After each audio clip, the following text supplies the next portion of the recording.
This episode, I'm speaking with an international trainer in healing trauma.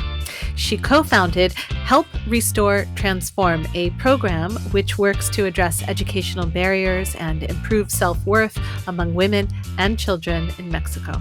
In addition to her work in conflict resolution, mediation, and restorative justice, she is a leader and provider of the Beyond Trauma program at Adelante Mujeres. My guest is Ivan and Izaak's mom, Lupe Hernández.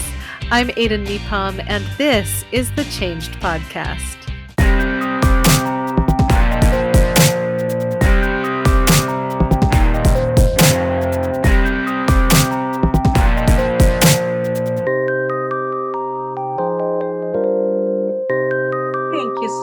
For having me here, Aiden. I really appreciate you inviting me. I'm glad to be here. It's wonderful to have you. I really appreciate you being here. I'm really excited to talk with you because I think the mission of Adelante Mujeres is really important work, but I'm not sure that all of my listeners will be familiar. Would you mind sharing a little bit about Adelante Mujeres and the mission of the organization and your role there? Sure. Adelante Mujeres is a nonprofit organization based in Forest Grove, Oregon. And it was funded by Bridget Cook, our executive director. And it was back in 2002. They were working with the farm workers, and they were trying to help them work the land, right? Work with produce and things like that. And then they realized that there was the women, their wives were just not doing anything all day long. They were just staying home with their children. They were not working. They were not doing absolutely anything. So they asked them, they were thinking, what can we do? What can we do to bring them along, to help them? And they started with a arts and crafts class. And there were about around 12 women. They came to the class and they started having a conversation as to what are their needs, how can we help you, get better into the society, become part of the community, speak your mind, speak your needs. And they all say education. We need to have education. And that's how Adelante Mujeres started. They started with arts and craft. From there, they started opening like empresas, micro enterprises program. And then it just started developing. Once the women started needing the GED classes and taking English classes, computer classes, they realized, okay, what are we going to do with the children? So that's how the early learning program started.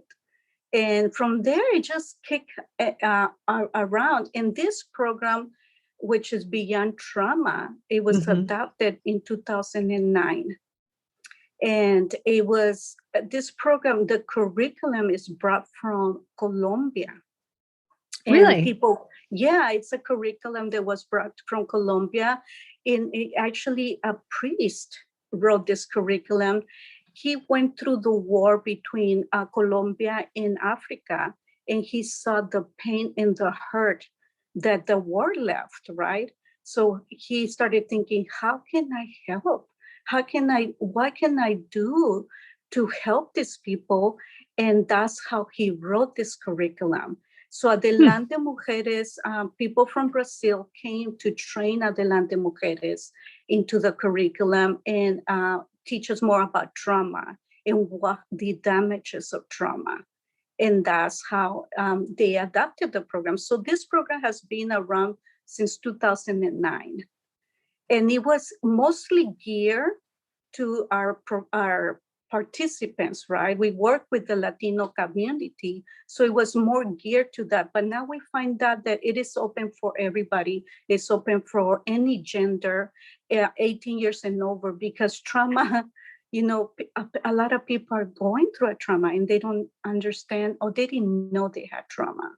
So I find the universal experience of trauma seems to be that people don't necessarily recognize their own trauma until somebody actually calls it out for them. And they say, you're a survivor. Did you know that you're a survivor? Right. I've seen also the word trauma thrown around a lot this year in response to everyone being sent home during the response to the pandemic. And there's been article after article saying now we're all trauma survivors. What are your thoughts about that? I agree 100% because there was a study done in 2010 where it's called the ACE test, right? They want to know the childbirth experiences do you have. That was a 67%, which meant that what they found out that it was very normal. That people at least have one. It goes by points from 1 to 10, right? People, most of the people have at least one. Why? Because we go through so much through life. We go through so many different experiences, and depending on how equipped you are to be able to withstand those experiences, it just depends on the person. So one person might have one, another person might have 10. Another person might have 5 different experiences, right? So yeah, it is. Everything. It could be something so simple as a car accident that causes trauma, that can cause fear. It could be something as a divorce, trauma in the children, right? And it could be something like the death of a loved one. So trauma comes in different forms and different shapes. We just have know more about it now. There's more studies about it now, right? So people are recognizing more about their own personal. What they see is more. There's something wrong with me. They don't know that they have trauma, but they understand that they're feeling sad. They understand that why am I so sad? Why am I so depressed? Why do I can't speak to my child or my partner, right? So they understand that there's something wrong, but they don't know what. And they don't know how to identify it. So this program helps them identify it. It helps them put a name to it. So we have different names for everything, right? We teach them what is trauma and how it causes the brain, trauma in the brain. And there's so many amazing studies out there that we bring all the studies and we teach them so they can understand really, really the effects. We also teach them how it not only affects your brain, but it also affects your body and your health.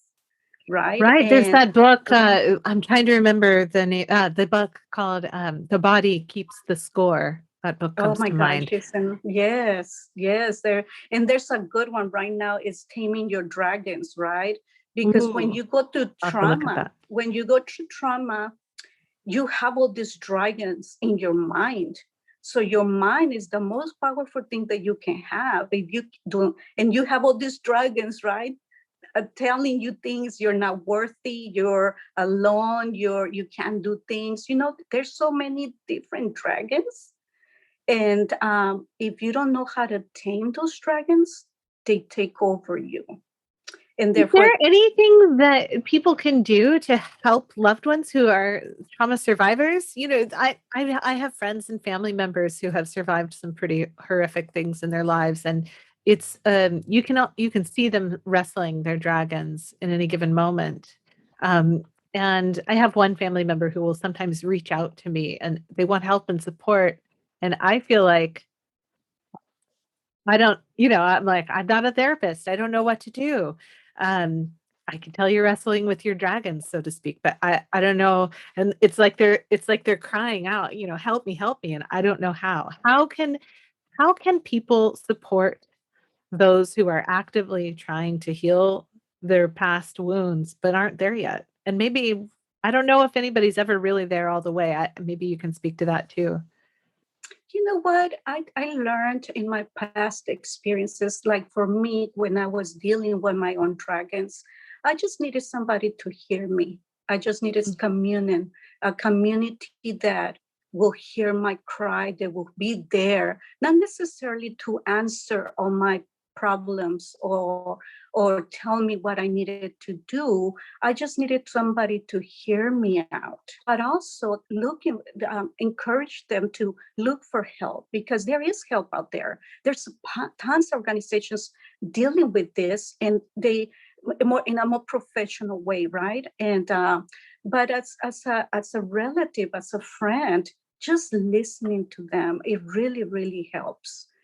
How can you draw hypothetical situation? Somebody is clearly struggling. They're talking about whatever happened that day. Usually that's how it sounds, right? It doesn't sound like I'm thinking about this trauma. It sounds more like, I got bad news and now I'm spiraling out of control and I feel like I'm going to sink into the ground, or I feel like I want to give up. Those are the kind of things that we hear from people who are wrestling these dragons. We don't hear like, I'm thinking about this thing that happened 15 years ago. I mean, sometimes. Right. But it's true. But how, in those moments, if we're like, look, I get it, I hear you, I'm just going to listen. How do you bring it to a close? You know what? I get a lot of those calls, and usually I ask them, how is it best for me to help you? Right? How can I serve you? How can I help you? I'm available for you. And you already discussed this with me. Maybe if you do this, right, depending on the situation, okay, let's do a plan. Let's start with this point. Let's do this, but I am available to you. So if that doesn't work, if you in the night, because I know our drugs come a lot on a night, I'm available for you at night. So you call me and you let me know, and I'll help you deal with it. The idea is to equip the people so eventually they do it on their own. So they're not relying, but sometimes we do have to do the footwork. Sometimes we do have to be there. And the only reason I do that is because that was done to me. You see what I mean? Somebody invested in me for 2 years, Aiden, for 2 years before I learned how to tame my dragons. So I really appreciate that work, and I'm willing to do that because I know your mind always taking you to places where you can get in trouble if you don't know how to stop that, right? And so I listen to them. Then I ask them, how can I better serve you? What is it that you need from me? And we can do this. Are you willing to try it? And then I can see where they're at, if they're willing to try it now. I don't give my time to everybody. It's just basically I see who really needs it and wants it. I give them something to do. If they do it, then we continue. So let me ask on the flip side, what are the benefits to having somebody go through the process of healing trauma? If theoretically we're all damaged goods, then aren't we all just the same anyway? And who cares? Like, what's the benefit? Why invest? You know what? It's about transforming lives. It's about changing one at a time. It's about having better relationships. There was a time in my life where, my relations were not that great. But after I learned how to tame my own personal traumas, my relationships change, right? The way I feel about myself change. The way I view myself change. The way I'm able to handle conflict now, I change. The way I view life itself changes. So it's important to be able to invest that in people, to let them know that they are worthy, to let them know that they have a value and that they have a voice. It doesn't stop in themselves, right? This is a change reaction, because the importance of a person to find and heal their trauma not only is it going to be for themselves, but we're talking about families, communities, and generational. And that's my goal, to change a generational family, right? To change the life, the way it was, into something more productive, more beautiful, more healthy. And that's why we do what we do, because we investing in the lives of many people. And it works. I mean, it works for me. I'm pretty sure it's going to work for a lot of people. We talked about changing lives, and on the Changed podcast, change is the word. Um, when you use that word, when you think about changing lives, what do you think about? How do you think of the definition, or how do you define change? I don't change is changing your mentality, the way you used to think and live, into changing it into a 360-degree, right? That you view things so differently, that what used to be your fears are no longer there. That how you used to handle the way you speak is no longer the way, the peace that it can come into your life. Mm. And the people can sense that, right? To me, that is change.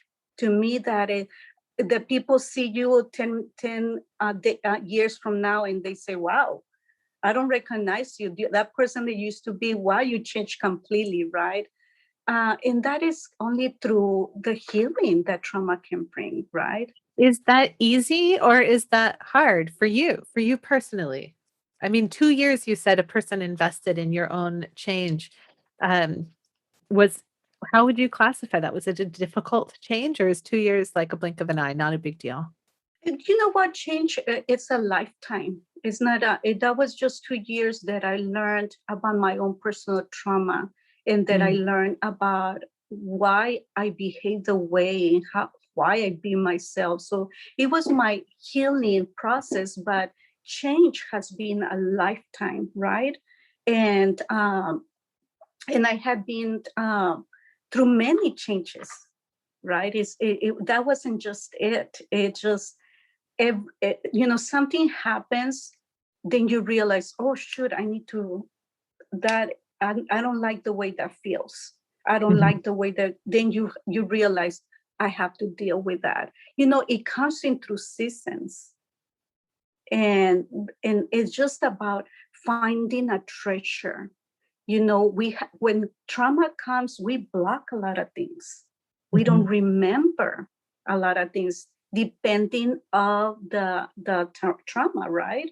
Especially if somebody was sexually abused, or Mhm. or raped. A lot of Mhm. things are blocked. So through time and through change, things start being revealed, and we start recognizing, oh shoot, I need change. Well, you Mhm. mentioned that you had been through many changes in life. This seems like it might be a good moment then, um, to hear one of those stories. Would you tell us a story from a fork in the road moment in your life after which things changed in some way for you? Of course, thank you. Yeah, you know what? I the there's a story that really changed completely the way I tame my dragons, and it's a very powerful story because I have been working for a company for 6 years, and all of a sudden they closed down the agency, and I was left without a job. And I was looking for a new job. And at that time, I lived in the border town, which means that people from out of the border town will come, and the good paying jobs, it was hard to get. So for one position, there was 100 people, 200 people applying for those positions. So finally, I got in, and I got into a psychiatric hospital. Little did I know that it was the worst place that you could be working for, because our director, she was very, very racist. Oh. And I am, Aiden, I am a believer in Christ. And I don't know, I never come across telling people that I'm a believer. I don't say things like that unless I know you one and one. But somehow she found out that I was a believer, and she started just prosecuting me for my belief and making fun of me. But the bad thing is that she was doing it in front of everybody. I was supervising two different departments. So she was just hating me, and she literally told me, well, since you are a believer, why don't you ask your God to train you? I'm not going to train you. And so I didn't know what to do. I didn't have a job description. I didn't have anything. This is a state job, right? This is a state job. I was thinking that it was so professional. I was thinking that they were going to walk me through the steps. I didn't get nothing like that. So, and she just started prosecuting. You know what? The people hated her. And they used to do, she was just humiliating people. Her motto was to instill fear on us. She wanted us to work with fear. So people were coming to work and they were feeling sick, nervous, very, nobody wanted to work there, but everybody needed the job, including me. We needed the job, right? So we were submitted to these horrible situations and mostly humiliations and verbal abuse. So I decided to, after seeing what my coworkers were going through and after seeing the years that they had put up with that, and I went to our executive director and I made an appointment and said, you know what? Did you know that this is happening? What can we do? She's treating us, we're trash. She has no respect for us. She doesn't train us. And if we do a mistake, she's always telling us, I'm going to fire you. So imagine the tension that we were working. So my coworkers, their hairs were falling down. Oh, wow. That was the pressure we had every day. And then her boss told me, are you sure you want to do this? Are you sure you want to go against her? Because she has been here for this company for 20 years. And you're not the first one that has come against her, and nobody has won against her. And when I heard that, I was like, wow. So they know she's doing all of this. They know, but for whatever reasons, she's still here, and I'm not going to be here longer. So I better start learning how to tame my dragons. So what I did, I made a choice every day. A choice was that she will not take my joy away. She will not tell me who I was or the capacity that I have as a human being or as a worker. So every day I will make a joy. But I do have to say, I did cry for a whole month. I cried for a whole month, like, oh my gosh, what am I going to do? This is a horrible place. And but once I made up my mind, I had already gone through a lot of healing. I already knew who I was. I already knew my potential. I already knew what I can do and what I cannot do. So I was very well already equipped in that area. All I had to do is put it into action. So what I decided is I just started being myself, being joyful. I wouldn't let her get into to me. I wouldn't let her humiliate. And I started stepping up. I started saying, why would you treat me that way in front of everybody? What gives you the right to speak to me that way? I started taking my position in the authority that I have as a human being, right? And then, things just started shifting. Our relationship just started shifting. And when she realized that I wasn't going to let her do that, she stopped doing it. And then one day and nobody wanted to be in the same elevator, It's like those movies that you see her coming and everybody runs the other way, or nobody wants to be in the same room, nobody wants to do nothing. And I happened to be in the same elevator with her. And she said, how do you do it? How do you do it to smile every day? And she asked me that, and I just said, you know what? Because I chose to love you, and I chose to respect you.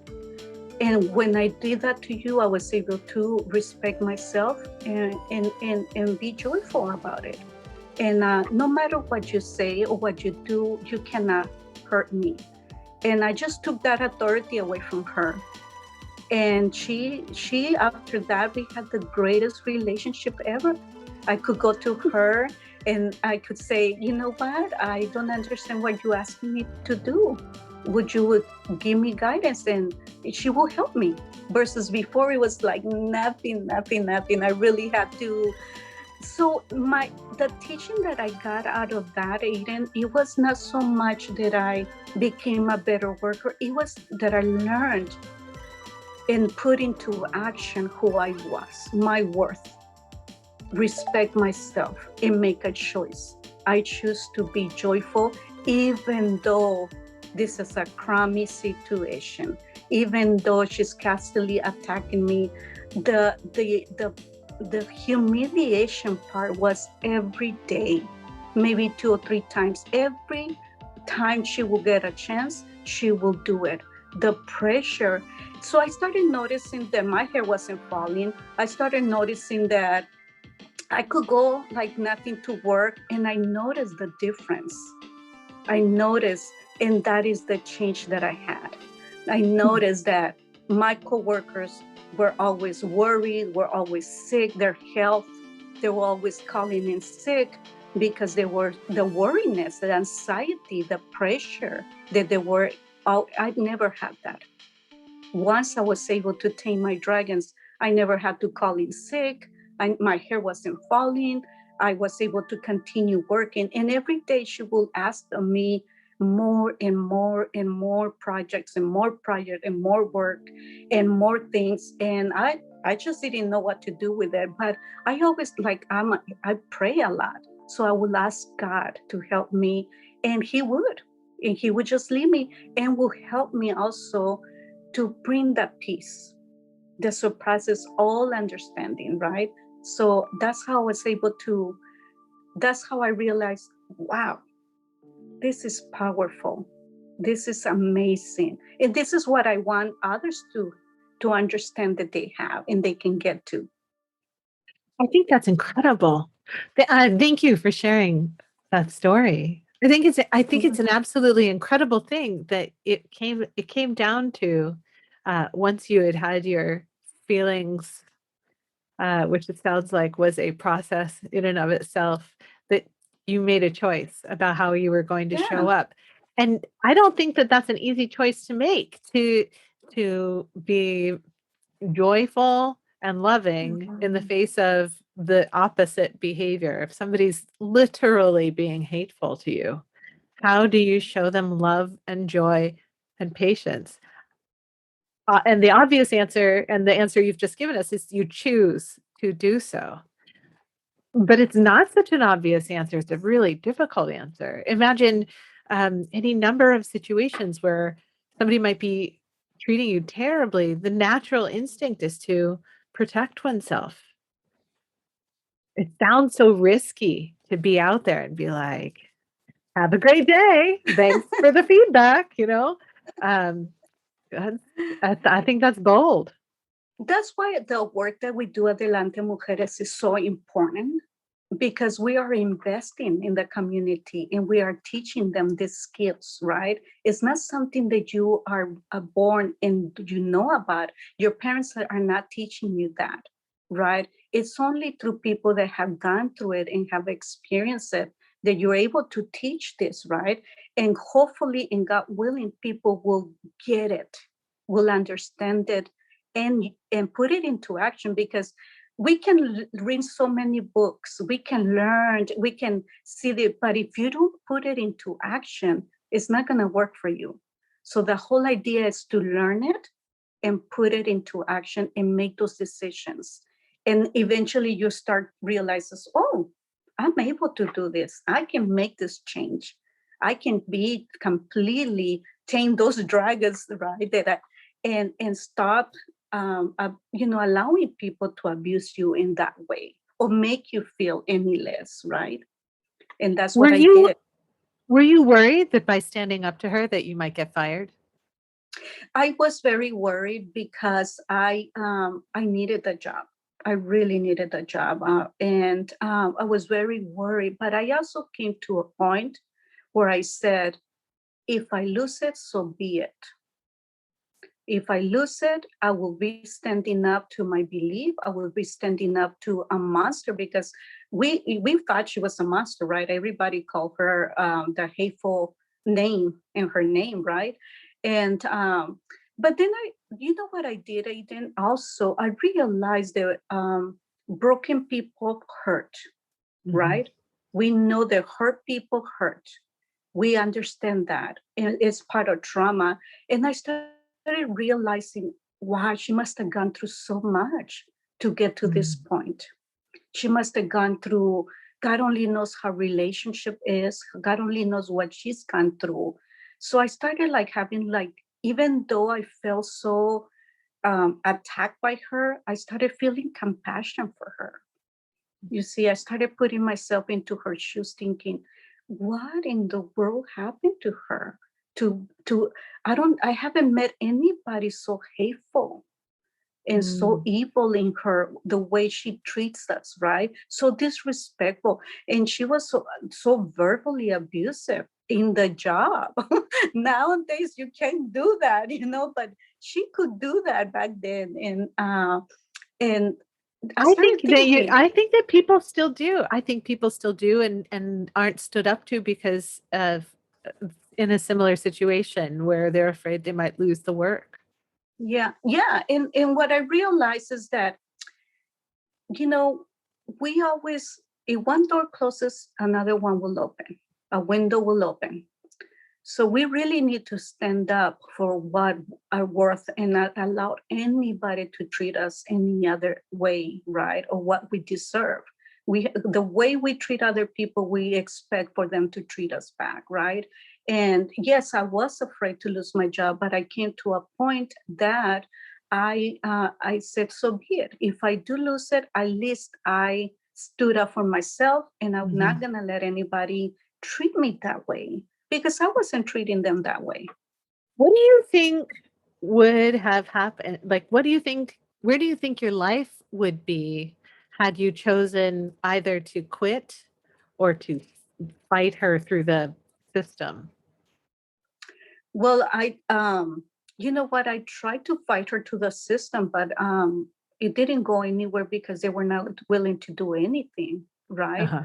So, but if I would have not done it, and if I wouldn't have tamed my dragons, again, it really boils to that. I probably would have been a wreck. I probably would have been like just so intimidated, feeling sorry for myself, just doing this crappy job, staying in a job where they don't deserve me, right? Yeah. They don't appreciate me. I probably would just be so miserable, Do you right? think that you would have learned these important lessons if you had just quit the job and hoped that you would find something else? Because I think that's a tact a lot of people end up taking. Their way of trying to stand up for themselves is to just quit. Hmm. You know what? It, changes are very difficult for people. Not everybody is good at changing, right? I learned a lesson that I have to stick to it so I can learn the lesson, because I know through every crisis we have a lesson to learn, and through that we grow. There's growth within us, and unfortunately, a lot of people do have the mentality that they rather quit. In my case, and what I have, the experience that I have learned is that the more you stay with it and the more you learn how with that process and you deal with that, something is going to happen. Something has to give, right? Whether either you grow and you learn how to move and maneuver with that situation, or you just back up and move along, right? But I think even if I decided to change, let's say I decided to quit and leave the company, wherever I go, there's always going to be an opportunity for change and for growth. Yeah. Right? Yeah, that's definitely true. Mhm. I often Unfortunately, if we don't deal with that trauma, we're going to take that trauma to the other job, right? We're going to take it Right. to Well, that. that's what they always say. Those who fail to learn the lessons of history are doomed to repeat them. And I think that if you fail to slay your dragons, you're going to slay them in the next thing, or given an opportunity anyway. I think it's true Mm-hmm. with relationships. I think it's true with jobs. Um, if you keep putting off trying to find your center, your strength, your calling, your identity, if you keep putting these things off, what really matters to you, your values, then life's just going to keep giving you opportunities to figure that out. Right. I agree. I agree with that. Yes. We always have that opportunity. There's always different situations. And I have a saying that no season lasts forever. And, whatever season you're in, go out at it 100%. And learn from that season. You're going to make mistakes. You're going to stumble upon things that you didn't know or you haven't dealt with. But if you go through it, there's going to be a new season, right? Eventually, just life is just the way. It just takes you to seasons. And every season, you're going to have the opportunity for change.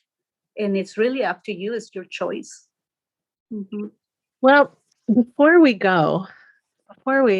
fully end this conversation, I wonder if you might be willing to do something totally wacky and play a game with me.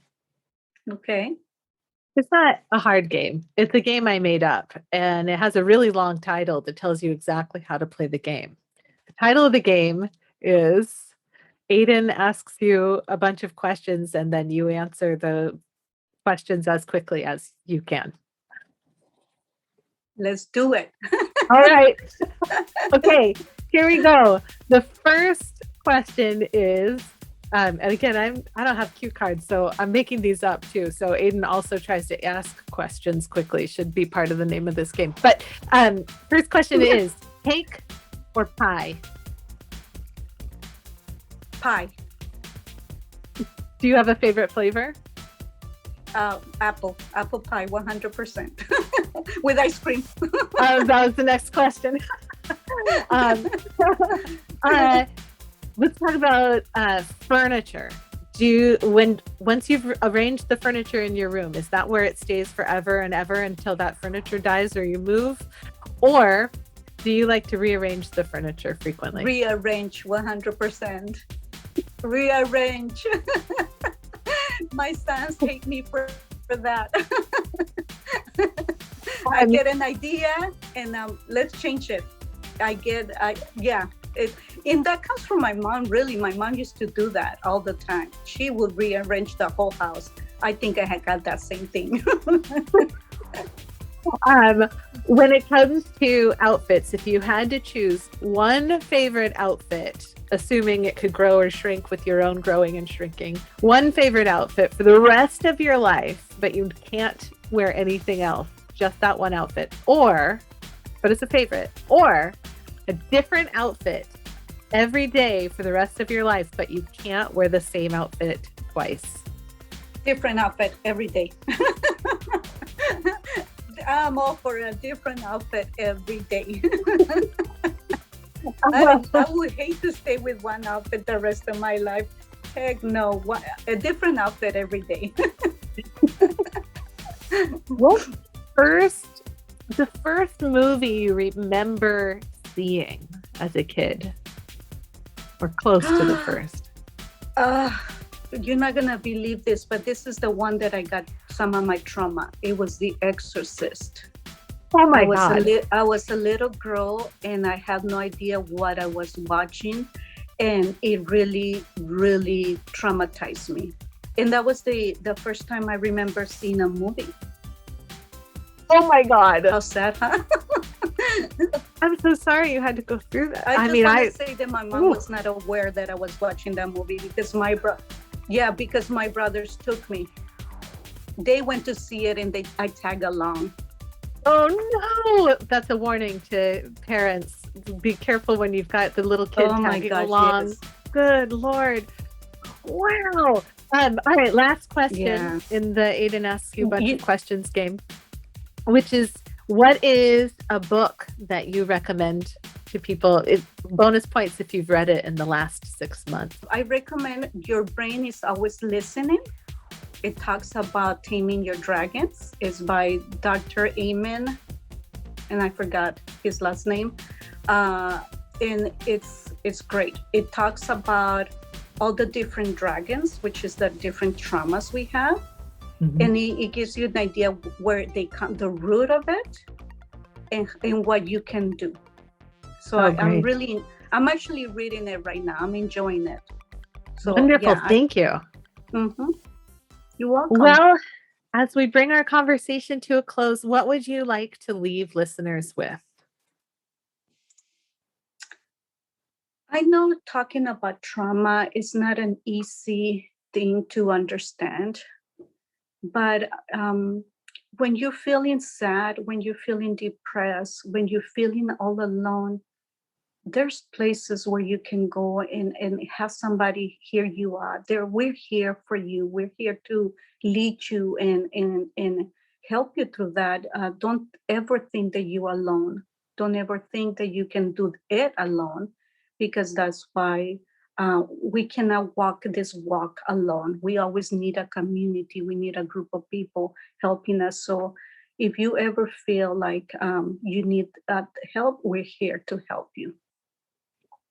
It's open for everybody, any gender, 18 years and over.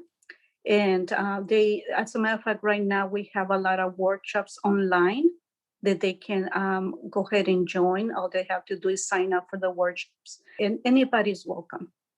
They can be from out of town. It doesn't have to be just from Oregon. It can be from out of state, internationally. So yeah, and we do it in both. We do it English and Spanish. Well, wonderful. That's awesome. We'll have links to all of that in the show notes for people who are interested in finding out more. Lupe, thank you so much. I thought this was a really enlightening conversation. I appreciate your time today. Well, thank you for the invitation, Aiden, and have a beautiful rest of the week. Thanks.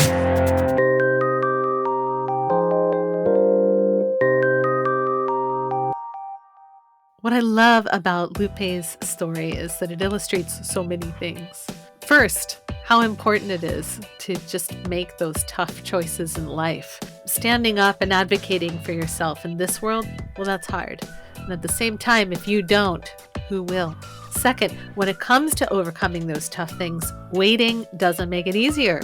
Lupe choosing to stand up for herself in the way that she did, with compassion, with love, with joy, opened doors up for her. But without her having taken those critical steps when she did to make those brave choices, who knows where she would be fighting her dragons now. And finally, as a leader, you should be paying attention not just to the bottom line, but to how you get there. It took 20 years of this person's terrible leadership and management before a Lupe came along who was determined to do good works despite bad direction.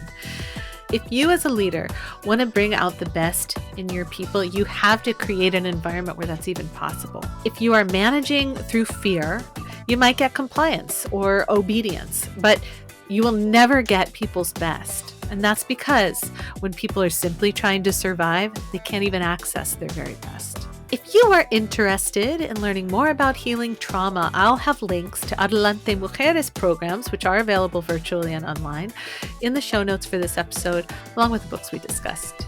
I want to hear from you. Have thoughts, feelings, sarcastic remarks, or a story to share based on listening to this episode? Help me keep the conversation going. Join the Facebook group, www.facebook.com/groups/ChangeHub. Special thanks go to my family for their love, support, and patience. To all of the amazing Changed Podcast Patreon page members who I couldn't do this without.